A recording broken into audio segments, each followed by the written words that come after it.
آپ نے شار ڈیسمونڈ ٹوٹو کی ایک کوٹیشن سنی ہو، اگر آپ کے دلائل اچھے ہوں تو آپ کو اپنی آواز اونچی کرنے کی ضرورت نہیں پڑتی۔ آپ نے کئی دفعہ نوٹ کیا ہوگا کہ اکثر جب آپ کسی بندے کی رائے بدلنے کی کوشش کرتے ہیں تو اگلا بندہ اور زیادہ ضدی ہو جاتا ہے اور بغیر کسی وجہ کے آپ کی ہاں میں ہاں ملانے سے کتراتا ہے۔ اس طرح اکثر لوگ اپنے بچوں کی انسلٹ کرتے ہیں، ان پہ طنز کرتے ہیں کہ اس طرح ان کے بچے اپنی عادتیں بدل لیں گے، لیکن لوگوں کی انسلٹ کر کے یا ان پہ طنز کر کے ان کی رائے بدلنے کا اثر الٹا ہوتا ہے اور لوگ اور زیادہ ضدی ہو جاتے ہیں۔ تو اس ویڈیو میں ہم یہی دیکھیں گے کہ ہم ایفیکٹولی اور ایزیلی لوگوں کی رائے کیسے بدل سکتے ہیں۔ اب ہم لوگوں کی رائے کیسے بدلیں، ہمیں یہ سیکھنے کی ضرورت کیوں ہے؟ تو اس کا سادہ سا جواب یہ ہے کہ اکثر زندگی میں اور کاروبار میں بھی آپ کی کامیابی اس چیز پر ڈپینڈ کرتی ہے کہ آپ لوگوں کے ذہن بدل سکیں، ان کی رائے بدل سکیں اور انہیں اپنے ساتھ ملا سکیں۔ تو اس ویڈیو میں 6 ٹپس ہیں کہ آپ کیسے لوگوں کی رائے بدل سکتے ہیں اور انہیں ان کے آرگومنٹس کے بوگس ہونے کا احساس دلا سکتے ہیں، یا پھر اگر چاہیں تو انہیں اپنے ساتھ ملا سکتے ہیں۔ اگر آپ اس چینل پر آج پہلی دفعہ آئے ہیں تو مزید ویڈیوز دیکھنے کے لیے چینل کو سبسکرائب کر لیں۔ نمبر 6، اگلے بندے کو زیادہ سے زیادہ بولنے دیں۔ کسی بندے سے بحث کے دوران اس بندے کو پہلے اور زیادہ سے زیادہ بولنے دیں۔ اس کے آپ کو کچھ فائدے ہوں گے جو یہ ہیں۔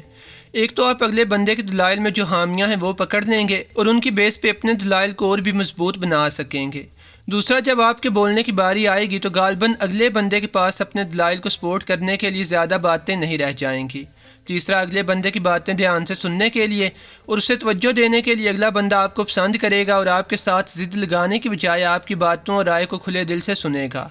اکثر لوگ غلطی یہ کرتے ہیں کہ جہاں پہ بھی اگلے بندے کے دلائل کو کمزور دیکھتے ہیں وہیں سے اس کی بات کاٹ دیتے ہیں اور اگلا بندہ اسے اٹیک کی طرح لیتا ہے، اور جب آپ بولتے ہیں تو وہ بھی ایسا ہی کرنے کی کوشش کرتا ہے، اور یہاں سے بحث اگلے بندے کے لیے اور اکثر آپ کے لیے بھی انا کا مسئلہ بن جاتی ہے اور آپ کبھی بھی اگلے بندے کی رائے کو بدل نہیں پاتے۔ حتیٰ کہ اگر آپ لوگوں کو فیکٹس بھی بتائیں تو بھی وہ آپ کی بات پہ یقین نہیں کرتے، کیونکہ لوگ انہی باتوں پہ یقین کرتے ہیں اور انہی لوگوں کی باتوں پہ یقین کرتے ہیں جن پہ وہ یقین کرنا چاہتے ہیں، جس کے بارے میں ہم اگلے پوائنٹ میں بات کرتے ہیں۔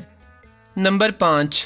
اگر لوگ آپ پر اعتماد کرتے ہوں تو بحث کے دوران آپ کے لیے اپنا ذہن جلدی بدل لیتے ہیں، لیکن اگر آپ کے سرکل میں آپ کی ریپوٹیشن ایک جھوٹے اور دوگلے بندے کی ہے تو لوگ آپ کی باتوں پر یقین نہیں کرتے۔ جتنا زیادہ لوگ آپ کے اخلاق اور اچھے طریقوں سے واقف ہوں اتنی ہی جلدی آپ کی باتوں کا اثر لیتے ہیں، لیکن اگر آپ ماضی میں منافقت کرتے رہے ہیں، کہتے کچھ رہے ہیں اور کرتے کچھ رہے ہیں تو مشکل ہے کہ بحث کے دوران لوگ آپ کی باتوں اور دلائل پر یقین کریں یا آپ کو اہمیت ہی دیں۔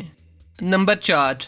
لوگوں کو ڈائریکٹلی رائے تبدیل کرنے کے لیے نہ کہیں اور نہ ہی اپنے خیالات یا آئیڈیاز ان کے دماغ میں ٹھونسنے کی کوشش کریں، بلکہ لوگوں کو خود اس نتیجے پہ پہنچنے دیں کہ آپ کے آئیڈیاز اور دلائل اچھے ہیں اور ان کے آئیڈیاز بوگس ہیں۔ لوگوں کو ان کے آئیڈیاز کے بوگس ہونے کا احساس دلانے کے لیے بحث کے دوران ان سے سوالات پوچھیے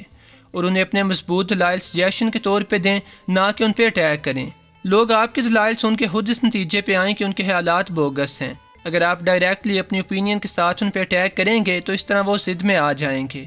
جیسے اگر آپ ایک دکاندار ہیں تو لوگوں کو ڈائریکٹلی کسی چیز کو خریدنے کا نہ کہیں، اس طرح وہ مشکوک ہو جائیں گے۔ آپ ان کے ساتھ بحث کریں، انہیں خود اس فیصلے پہ آنے دیں کہ یہ چیز اچھی ہے۔ انہیں ایسے لگنا چاہیے کہ جیسے یہ بات آپ نے ان کے دماغ میں نہیں ٹھونسی، بلکہ وہ اپنی عقل کے ساتھ اس فیصلے پہ پہنچے ہیں کہ یہ چیز واقعی اچھی ہے اور انہیں خریدنی چاہیے۔ نمبر 3،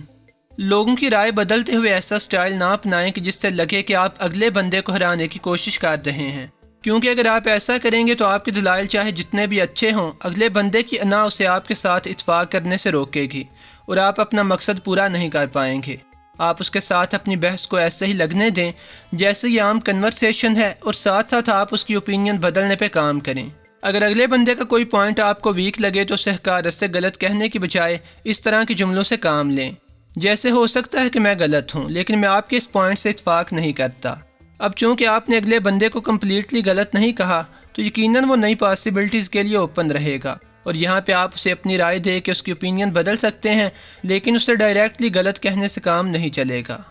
نمبر 2،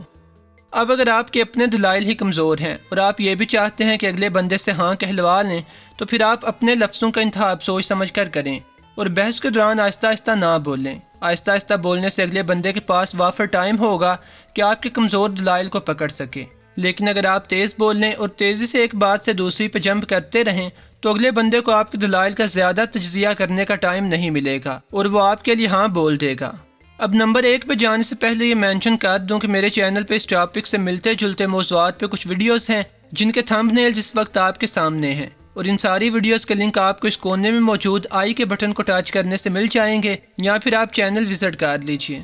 نمبر 1، ایک اور اہم ٹپ یہ ہے کہ آپ اپنا پوائنٹ ثابت کرنے کے لیے کسی ہائی اتھارٹی کا حوالہ دیں، جیسے اپنے پوائنٹ میں جان ڈالنے کے لیے کسی ایسے واقعے سے مثال دیں جس کی اتھینٹسٹی کو لوگ نیشنلی یا انٹرنیشنلی ایکسیپٹ کرتے ہیں۔ اسی آپ آپ ایسے لوگوں کو کوٹ کریں جن کی وزڈم کو سارے لوگ مانتے ہیں۔ ایکسپرٹس کہتے ہیں کہ جو لوگ اپنے شعبے کے ماہر ہوں یا پھر کمیونٹی میں ان کی وزڈم اور ایپوں کو مانا جاتا ہو، ان کا حوالہ دینے سے لوگ آپ کی باتوں پہ جلدی یقین کرتے ہیں اور اپنے آرگومنٹ سے پیچھے ہٹ جاتے ہیں۔